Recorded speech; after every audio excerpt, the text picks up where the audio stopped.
Hello everyone, my name is Alex and I would like to talk to you about something that I've been dealing with. I got diagnosed with Graves' disease 2 weeks back. I probably have it for more than 2 months. Back in September, I just got back from a trip to Kenya and landed in Singapore. I felt incredibly warm. So Singapore is warm in general, but I just felt that it was warmer than usual. So I would turn down the temperature in my room and my husband would complain about it. He thinks that it's too cold. I started to shower with just cold water without using the heater at all, which is not me before coming back from Kenya. Along the way, I also noticed that my sports performance has improved. So I get tired out quicker and I cannot push myself as hard as before. A few weeks down the road, I realized that I've been losing a lot of weight. So I lost about 5 kg in less than 2 months. So that is really rare for me. It has never happened before. I don't tend to lose weight, I tend to gain weight.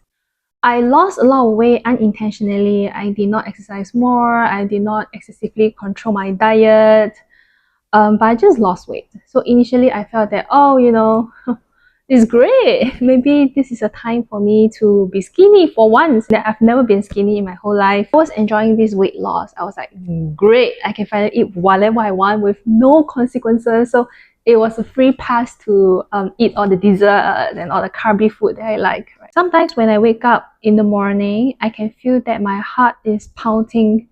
So it's not that it's beating very fast, but it's beating very hard.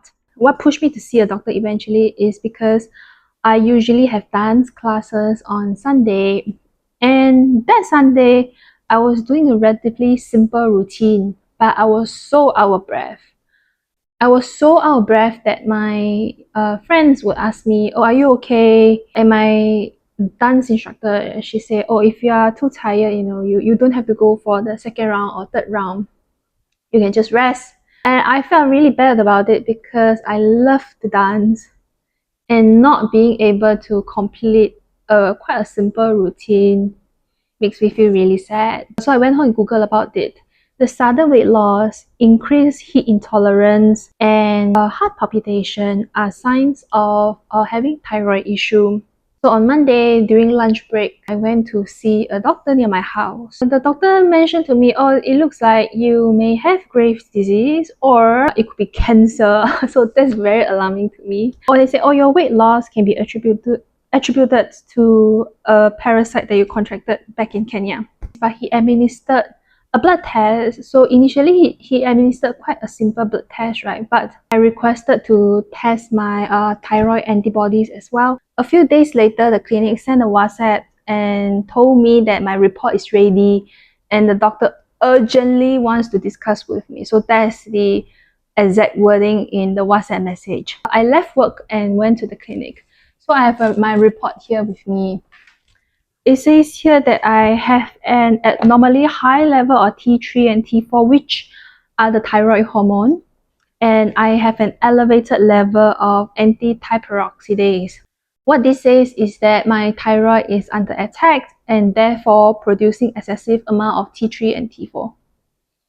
So the doctor would prescribe me carbimazole, which is available in GP, but he didn't because I also have an elevated level of liver enzymes, which suggests that I may have liver damage. So carbimazole is not great for people with liver issue. The doctor wrote a referral letter for me to see an endocrine specialist. Once I stepped out of the clinic, the first thing I did was to call out hospitals to see if they have available slots for me to see an endocrine specialist. And they replied that they only have slots 1 month away and I cannot wait that long. So I went to see a private specialist instead. So 2 days later, I was in the private specialist office and he took very detailed record of my history and used an ultrasound to show me my inflamed thyroid. So he prescribed me a few medications. So the first one is tyrosol at 50 milligrams a day. I got the beta blocker for my heart palpitation from the GP previously. The specialist also prescribed me vitamin D and selenium for anti-inflammatory properties. What the specialist told me is that there are 3 treatment plans. The first one is to take this tyrosol, which has 70% success rate. Second one, if the tyrosol does not work, I may want to take radioactive iodine to kill my thyroid and be on medication for my whole life. And the third option is to surgically remove my thyroid. So he gave me the treatment plan to take tyrosol first. The doctor also advised me to not do any excessive exercises, right? Don't do that. Don't wear contact lens, protect your eye, get away from secondhand smoke so that you can protect your eye. After I got the diagnosis, I wasn't quite worried because I didn't know much about Graves' disease. So I was like, oh yeah, whatever, I'll just be on medication. My life isn't too affected by this condition. Maybe I can't work out, but I went home and I did a bit of research on Graves' disease and I found out more. And so I could be on medication my whole life. There are lots of recommendations on the internet on how you can try to go into remission. It involves a very restrictive diet. I have been a very experienced dieter, but I have never seen such strict diet before. So dairy free, which is fine for me, sugar free, which is a bit difficult for me, but also gluten free. I love my bread and noodles and pastries, right? Those are really hard diets. Some also suggest that you can't eat cruciferous vegetables, and most importantly, you can't eat sea fish and certain kind of fish. And some fish are good, some fish are bad. It's quite confusing, right? I also read up on the thyroid eye disease, which is when the tissue around your eye change because of the elevated thyroid level and the eye bulge up. I don't recommend that you Google it. I was quite worried once I see the images. I realized that this is quite a lifelong condition that I have to manage, right? So it's not easy. What I'm trying to do now is that I try to recover, reduce inflammation through gut health, and see where it goes. I'm in my first month of diagnosis, so we'll see. We'll see.